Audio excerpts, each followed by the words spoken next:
Hello, everyone, and welcome to the Change on the Run podcast, where we discuss common change challenges and ways you can address them when you're short of time. And I'm your host, Phil Buckley.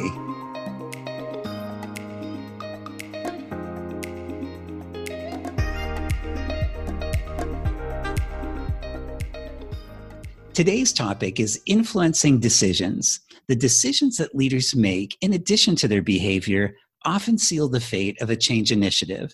Influencing these decisions is perhaps the biggest impact you can have on a project's success. So how do you best influence leaders as they are making these big decisions? My guests today are John Bradley and Carrie Bradley. John and Carrie, welcome to the show. Fabulous. Thanks for having us, Phil. Delighted to be here. Happy to be here, Phil. It's great to have you here. And I know you've known each other and worked together for many years, but actually aren't related. John, how about I start with introducing you, and then I'll follow with Carrie. John has spent 25 years with Cadbury in the UK and Canada in a variety of roles, including sales forecasting, brand management, strategic planning, and running one of the UK's largest consumer research departments. John is the author of several books, including FMCG, The Power of Fast-Moving Consumer Goods, and Store Wars, The Battle for Mind Space and Shelf Space, in-store and online.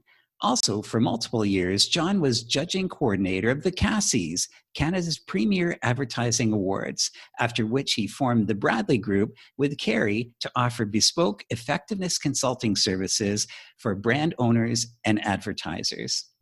Carrie has over 15 years of client experience in financial services, not-for-profit, and pharma in a variety of organizational effectiveness roles, including head of network strategy, AVP wealth strategy, and AVP sales effectiveness for HSBC Bank.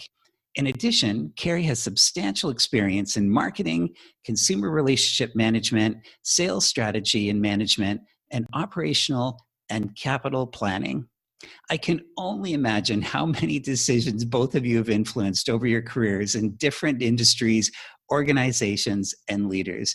John, let's start with you. What is your experience with influencing decisions during large transformations? Well, I lived through, when I was at Cadbury's, 2 or 3 major mergers with acquisitions that the company had made, and also a couple of cultural changes, where it would be a company-wide initiative to change the way that we did business.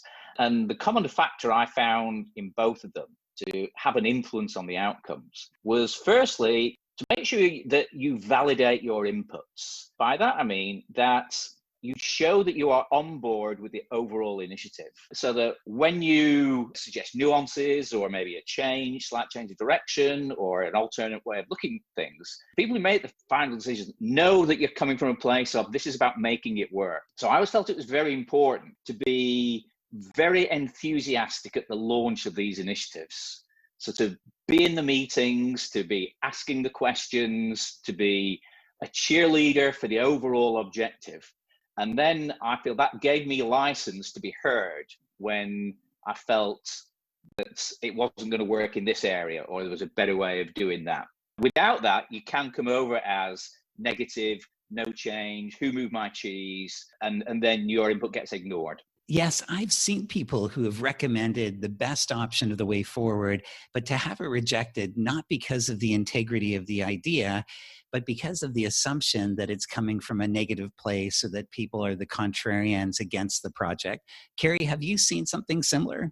I have actually, similar to John, being part of a global organization in the past, you can feel when large transformations are happening on a global level versus a national level. And one of the things that I learned as I moved through my career is to ensure that you are having very real conversations with both your lateral key stakeholders and the vertical key stakeholders, so that there are no surprises. And if there are objections, that you're dealing with them up front and not in the moment when that decision needs to be made, so that when you are presenting a plan or you're presenting your idea as input to a larger strategy, that all of those concerns or objections are either highlighted, dealt with, and you have key stakeholders on side with you as you're presenting your idea for that change. You have so much sales experience. I'm wondering, have you found that when you have addressed objectives up front, that it changes the tone of the dialogue with those that you're trying to influence or sell to,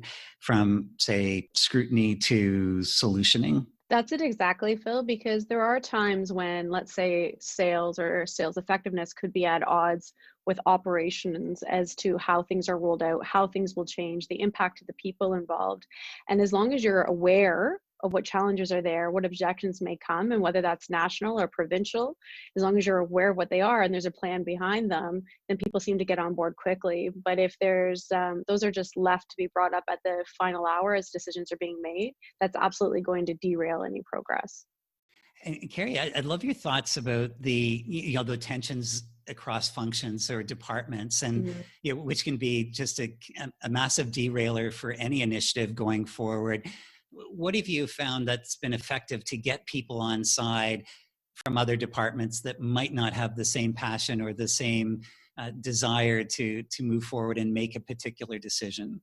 One of the examples that sticks out or is burned into my brain, probably more than sticks out, is living through the 2008-2009 financial crisis. A lot of things had to change after that.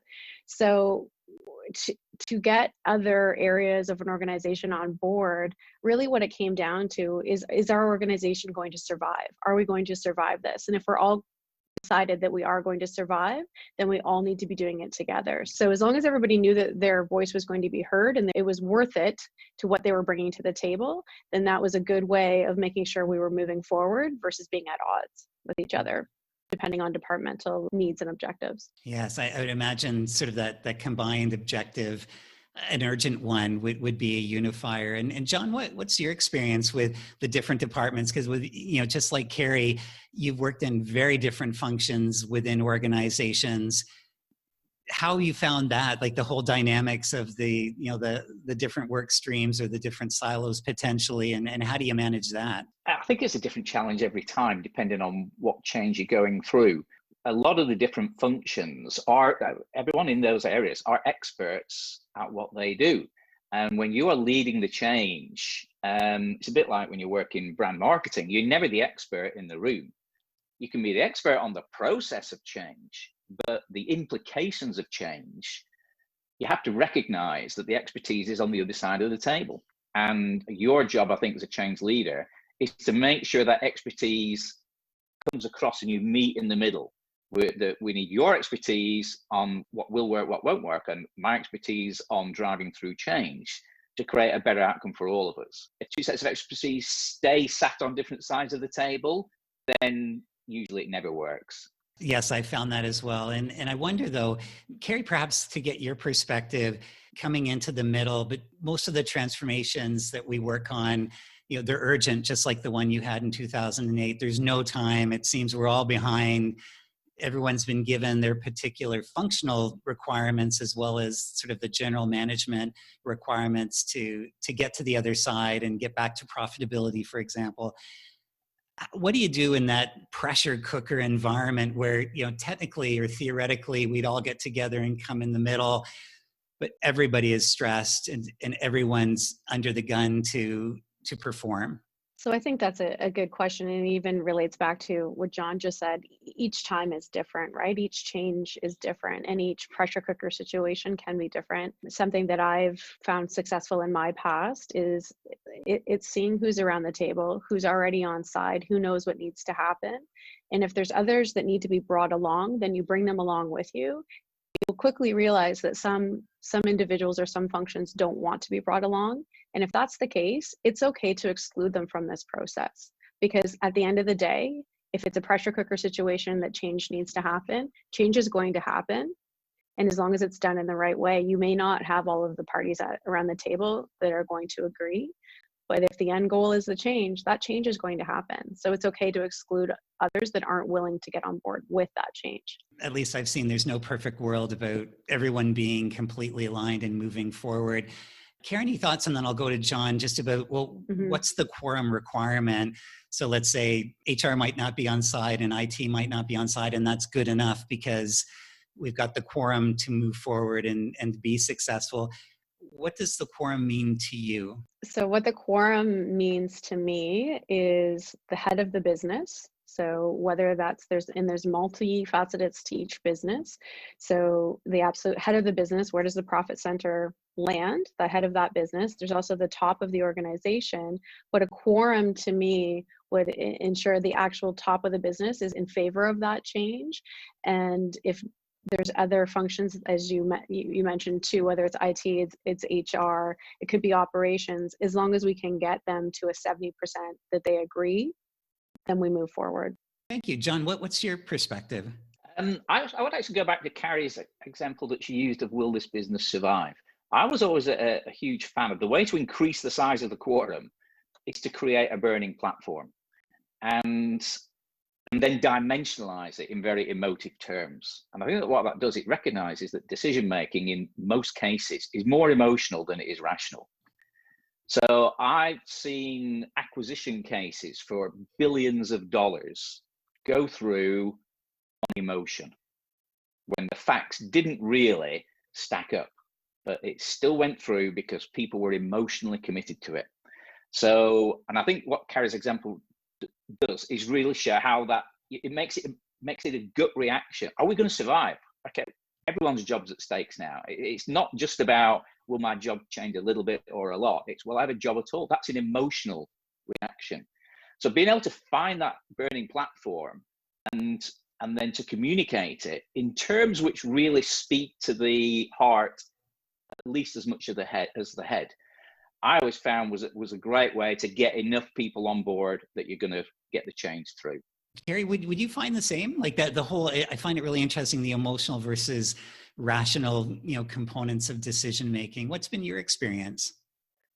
I absolutely agree that there are emotional decisions and then there's rational decisions. And one of the things John and I find in our current business as a boutique consulting firm is we have to now really, really ensure that we are on a rational decision-making path, because we're not inside the business. We're coming in as external consultants. And the only way that we can help lead towards a new strategy or a new decision is rationally, because we don't empower the same type of emotion not being internal in that organization.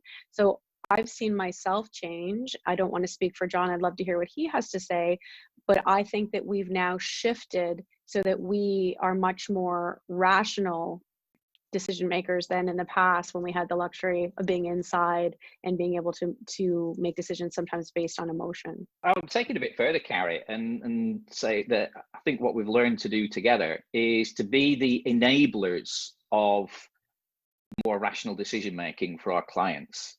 So it's very easy when you're a consultant with 40 years combined experience of this, that, and the other to play the card of power of expertise. We've seen it before, we know what we're doing. That's wrong, you need to do this instead. And that doesn't work. What does work is being able to gather information from inside and outside the organization that the people who you're talking to either don't have the time to do, or they don't have the right contacts, or they don't even know what questions to ask in some cases. And then bring that information in and really take them on a learning journey so that they're making the decision. They're coming to the conclusion that you want to recommend because, our expertise, we're able to interpret this information faster, perhaps, in some cases. And then you play the power of the expert only at the end of the process, which is about really how to go forward, how to execute, how to get other stakeholders on board. It's been a real interesting learning journey for us. It's quite a different way of influencing decisions. And a more enjoying and empowering one, actually, than just mere power of position. Carrie, would you agree? I'm nodding vigorously here. Yes, I would absolutely agree. It's been an interesting journey and one definitely of learning, but something that's different as being the external consultant is as soon as you have the key decision maker alongside with you, and they're actually feeling a part of the process. The end result, yes, we are enablers and we're helping them make those decisions, but if they are part of the solution, the transformation that we've seen inside our client's business, it's quite different, right? As long as the key stakeholder feels that they're on that solution journey with you, and that's by bringing them rational internal and external information and then showing them the way forward. And Carrie, I'm just wondering, when you made that transition from all your experience in the inside and then now as an external consultant, did you make any mistakes? And then John, I'll go to you. Did you make any mistakes saying this is exactly the same process as I would take internally and realizing that it's not? Yes, it's been humbling at times, because there's times that you were able to get things done based on your personal equity in an organization or your title or what other people thought of you. As an external consultant, that is not the case. You need to demonstrate an absolutely a different skill set. And the other humbling piece of it, as we've learned along the way, is we could have the best business aha moment with such a phenomenal fact that we've found that we know will transform a business. But if we can't get that information into the right key stakeholders' hands or the key decision makers' hand, or we give it to the wrong individuals who take it nowhere, it's lost. Because again, we're external. All we can do is help to equip these decisions and show a plan forward, but we're not in there every day living within that organization. So if we hand over this phenomenal fact or aha to the wrong person, it's lost. And we had a good example of that last year. We identified a $19 million cost saving opportunity that was tangible, real, and a very clear path to how it could be realized.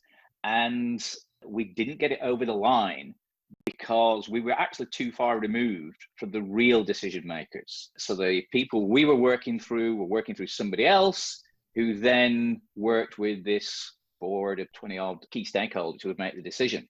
And when we analyzed afterwards what went wrong, it was really about the credibility of one of those individuals in the chain with the level above them wasn't sufficient to be heard.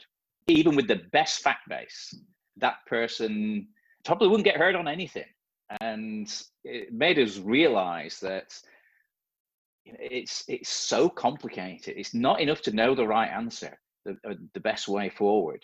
You do have to work harder at how decisions get made, who is the stakeholder, what is the likely standing of this head of this part of the business in the overall business? Do we know? What have we heard? You have to factor those in as well. And sometimes you can't get there. Good decisions don't get made a lot of the time, and not for reasons of inadequate facts.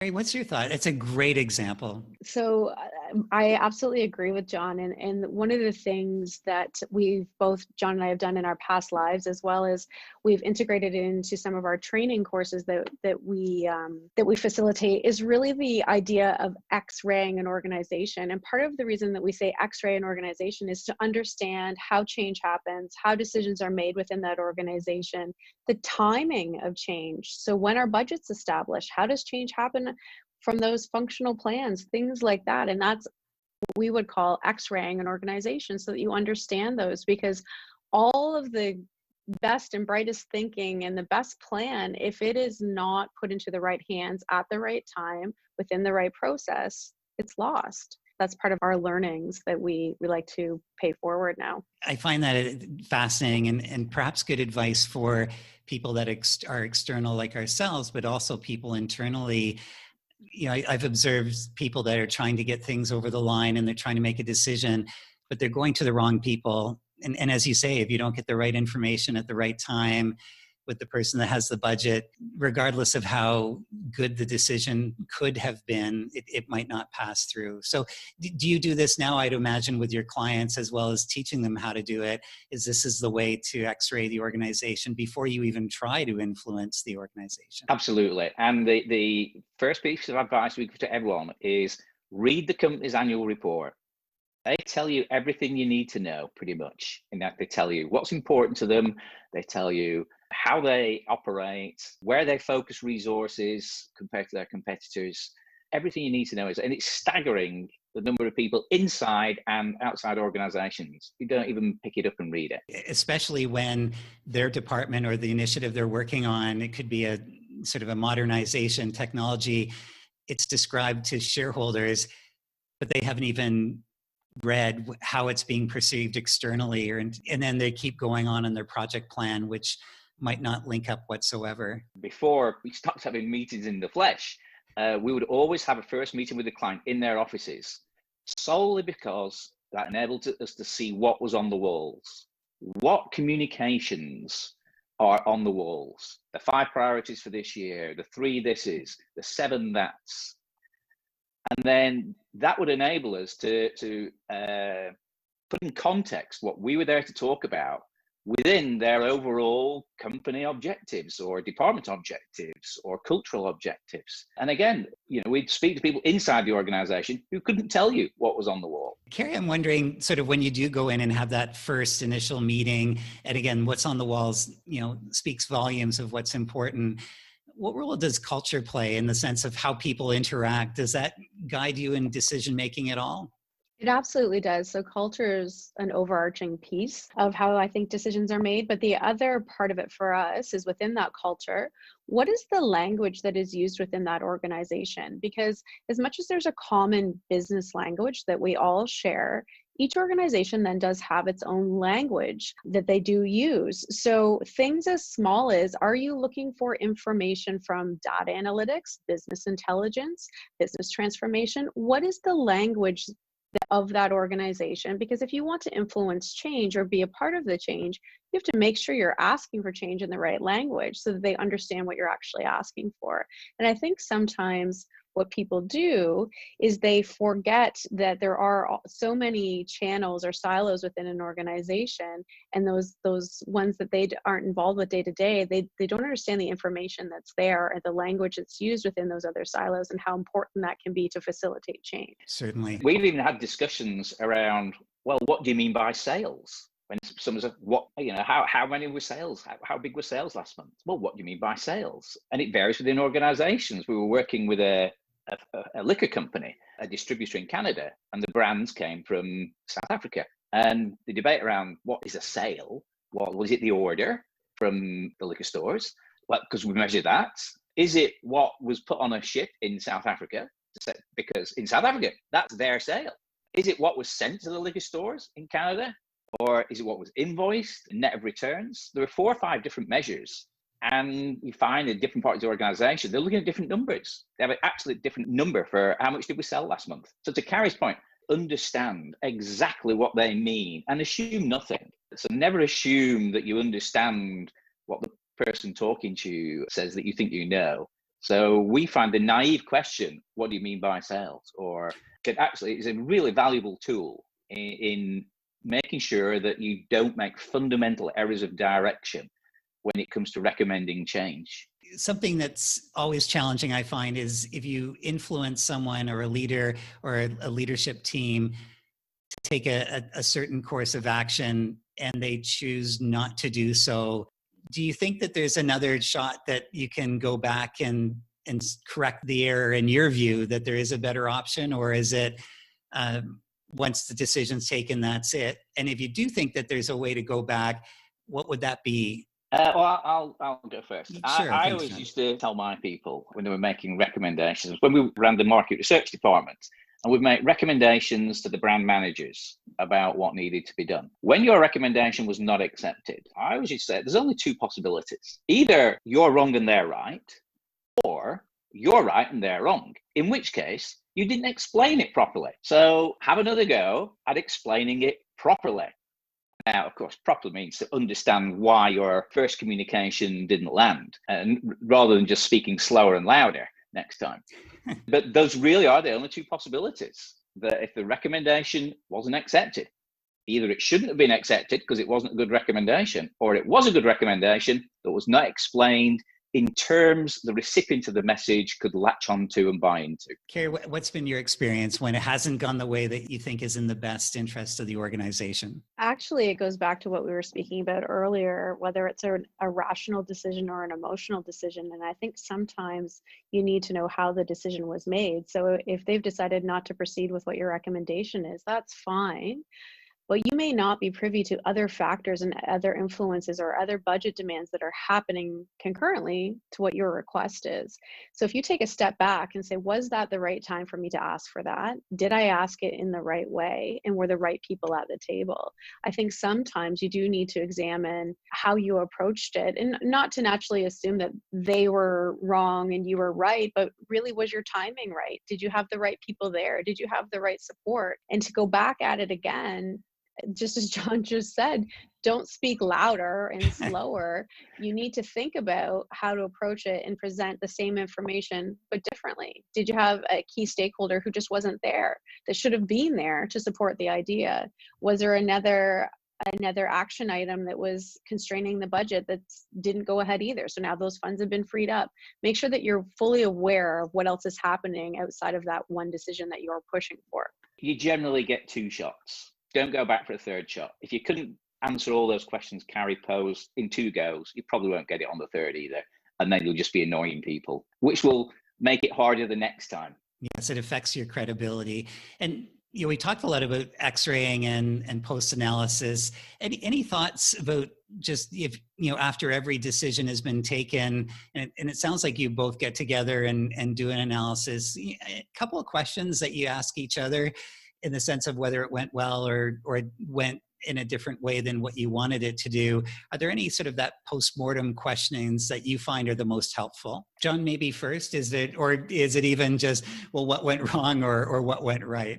Struggling with that one, Phil. Yeah, it's a really tough one. Carrie, any thoughts?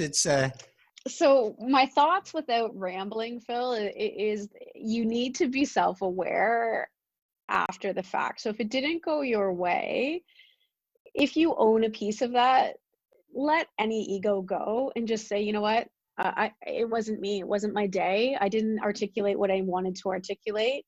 Or be able to look your partner in the eye, your business partner, and say, you know what, we weren't prepared in the way that we should have been because we didn't know factor X about what we were trying to do. So I have no problem setting any ego aside to say that maybe it wasn't my day, it wasn't our time.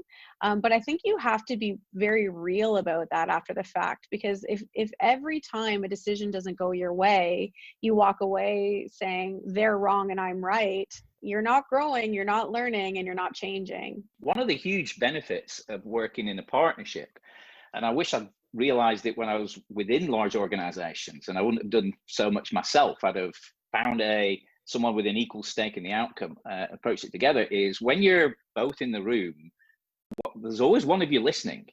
You're never talking at the same time. And what the listener can do is what I expect Carrie to, and she does, is she will dive in sometimes and say, well, what John meant to say was, because she's better able to watch the body language of the people we're talking to, not under the pressure of having to talk to slides and where are we and what's next. And that, so it could be an actual real listener hearing what's coming over. Whereas when it's just you, a lot of the time you don't hear what you're saying because you've too many things going through your mind. Really, I wish in the big organizational changes in Cadbury's, wish I'd realized that, you need a partner, you need a change partner. And then many more of your meetings will achieve their objectives. Just because you're able to course correct if the meeting is slightly going off or the message isn't landing. It's very hard when it's just you.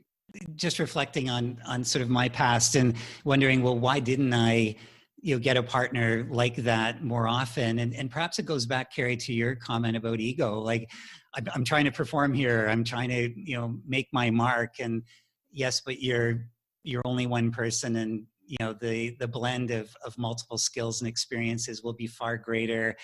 So maybe there's that encouragement internally.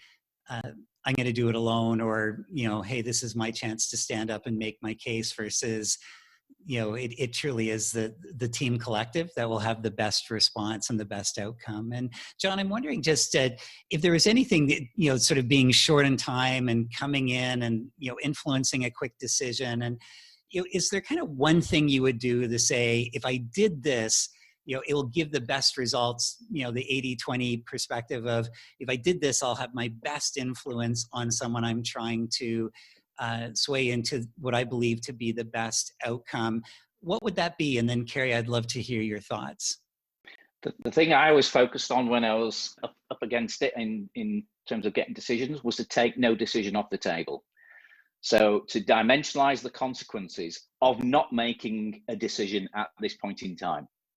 Get everyone to buy into, actually, the consequences can be far worse than getting the decision wrong half the time. I would actually put all my work into what will happen if we don't decide today or this week or whatever is the time frame, and to dimensionalize that in tangible fact and emotional terms. And once you've got no decision off the table, people are much more focused on the factual argument about which is the best decision. That's a great piece of advice, because so many decisions, the easiest decision is to defer the decision because there appears to be no consequences, whereas we know there's huge consequences. That's a great tip.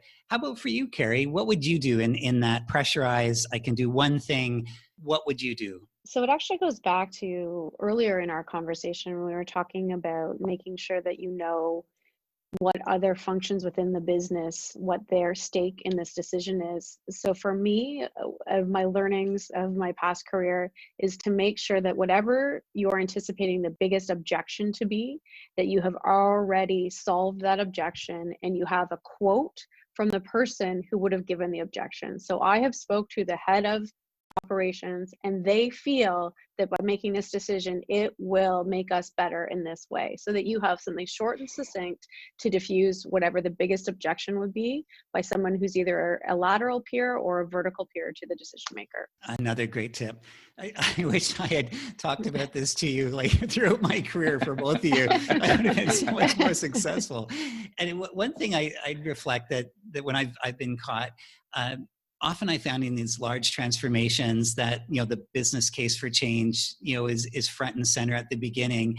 And once you get into implementation, everybody forgets why we're doing it. And it's almost the beast of the plan or the beast of the initiative. And are we on track or not takes over the reason why we're doing it. And what I found is by even just reminding, this is why we're doing it. And if we go with this option, we'll be able to achieve that far better than others.